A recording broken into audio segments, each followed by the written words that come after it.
నమస్తే. ప్రైమ్ 9 కి స్వాగతం. మనిషి 100 ఏళ్లు బతికితేనే గొప్ప విషయం అంటాం.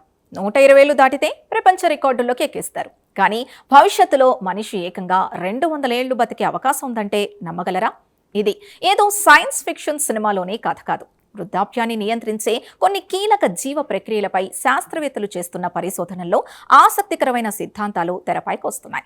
కొన్ని బయోలాజికల్ ప్రక్రియల్ని సమర్థవంతంగా నియంత్రించగలిగితే మానవుల సగటు ఆయుష్ 146 నుంచి 194 ఏళ్ల వరకు పెరిగే అవకాశం ఉందని సైద్ధాంతిక నమూనాలు సూచిస్తున్నాయి. కొన్ని పరిస్థితుల్లో 200 ఏళ్ల మార్కును కూడా దాటే అవకాశం ఉండొచ్చని అంచనా వేస్తున్నారు.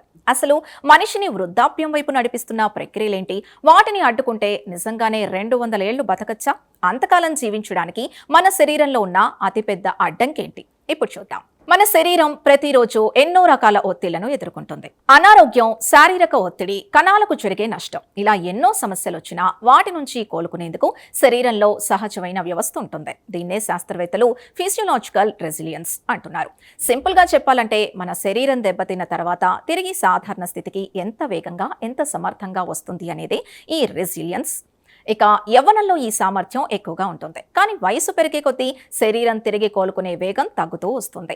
సైద్ధాంతిక నమూనాల ప్రకారం సాధారణ పరిస్థితుల్లో 120 నుంచి 150 ఏళ్ల మధ్య ఈ రికవరీ సామర్థ్యం దాదాపు పూర్తిగా కోల్పోయే స్థితికి చేరవచ్చు. అప్పుడు చిన్న అనారోగ్యం కూడా శరీరానికి పెద్ద దెబ్బగా మారచ్చు. ఎందుకంటే దాన్ని ఎదుర్కొని తిరిగి కోలుకునే శక్తి శరీరానికి ఉండకపోవచ్చు. మరి ఈ రికవరీ పవర్ను ఎక్కువ కాలం అలాగే ఉంచగలిగితే అక్కడే 200 ఏళ్ల జీవితంపై కొత్త సిద్ధాంతం మొదలవుతోంది. మన శరీరంలోని కణాలు దెబ్బతిన్నప్పుడు వాటిని సరిచేసేందుకు సహజమైన రిపేర్ మెకానిజమ్స్ ఉంటాయి. కానీ వయసుతో పాటు ఈ వ్యవస్థల సామర్థ్యం కూడా తగ్గిపోతుంది. అందుకే ఈ రిపేర్ వ్యవస్థల్ని ఎక్కువ కాలం సమర్థంగా పనిచేసేలా చేయగలిగితే వృద్ధాప్య ప్రక్రియను ప్రభావితం చేసే అవకాశం ఉంటుందని పరిశోధకులు భావిస్తున్నారు. ఇందుకోసం ప్రధానంగా 4 అంశాలపై దృష్టి ఉంది. ఇక జీవక్రియల్లో ఏర్పడే లోపాల్ని నియంత్రించడం, సరిచేయగల DNA నష్టాన్ని మరమ్మతు చేయడం, కణాల వృద్ధాప్య ప్రక్రియను నెమ్మదించడం, శరీరంలో దీర్ఘకాలంగా కొనసాగే ఇన్ఫ్లమేషన్ని తగ్గించడం, ఇలాంటి ప్రక్రియల్ని భవిష్యత్తులో సమర్థవంతంగా నియంత్రించగలిగితే ఆరోగ్యంగా జీవించే కాలంతో పాటు మొత్తం ఆయుష్ను కూడా గణనీయంగా పెంచే అవకాశం ఉందన్నది పరిశోధకుల సిద్ధాంతం. అయితే ఇక్కడే ఒక పెద్ద సమస్య ఎదురవుతోంది.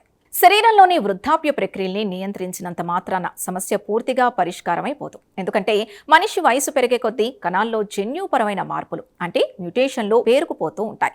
ముఖ్యంగా గుండె, మెదడు వంటి అత్యంత కీలకమైన అవయవాల్లో ఈ సమస్య మరింత ముఖ్యమవుతుంది. శరీరంలోని కొన్ని భాగాల్లో పాత కణాల స్థానంలో కొత్త కణాలు ఏర్పడే అవకాశం ఎక్కువగా ఉంటుంది. కానీ గుండె, మెదడులోని కొన్ని కీలక కణాలకు పునరుత్పత్తి సామర్థ్యం పరిమితంగా ఉంటుంది. దీంతో సంవత్సరాలు గడిచే కొద్దీ పేరుకుపోయే కొన్ని జన్యు మార్పుల్ని పూర్తిగా సరిచేయడం అత్యంత కష్టమైన సవాల్గా మారచ్చు. అంటే ఒకవైపు వృద్ధాప్యాన్ని నెమ్మదించినా మరోవైపు కీలక అవయవాల్లో పేరుకుపోయే మ్యుటేషన్లు చివరకు వాటి పనితీరును దెబ్బతీయవచ్చు. ఇదే మనిషి ఆయుష్కు చివరి గోడగా మారచ్చని పరిశోధకులు భావిస్తున్నారు. ఇక్కడ ఒక విషయం చాలా ముఖ్యం. మనిషి ఇప్పుడు 200 ఏళ్లు బతకగలడని ఈ పరిశోధన నిరూపించలేదు. 146 నుంచి 194 ఏళ్ల సగటు ఆయుష్, కొన్ని పరిస్థితుల్లో 200 ఏళ్లకు మించి జీవించే అవకాశం, ఇవన్నీ ప్రస్తుతం సైద్ధాంతిక నమూనాలు, జీవ సంబంధ అంచనాలపై ఆధారపడిన అవకాశాలు మాత్రమే. అంటే ఇవాళ ఒక మందు వేసుకుంటే 200 ఏళ్లు బతికేస్తామన్న అర్థం అస్సలు కాదు. అయితే వృద్ధాప్యం అనేది మార్చలేని ఒకే ఒక్క ప్రక్రియ కాదని, దాని వెనుకున్న కణ నష్టం, DNA రిపేర్, ఇన్ఫ్లమేషన్, శరీరం కోలుకునే సామర్థ్యం వంటి అంశాల్ని మరింత లోతుగా అర్థం చేసుకుంటే భవిష్యత్తులో మనిషి ఆరోగ్యంగా జీవించే కాలాన్ని పెంచే అవకాశాలు ఉండొచ్చనే దిశలో ఈ సిద్ధాంతాలు కొత్త చర్చకు తెరతీస్తున్నాయి.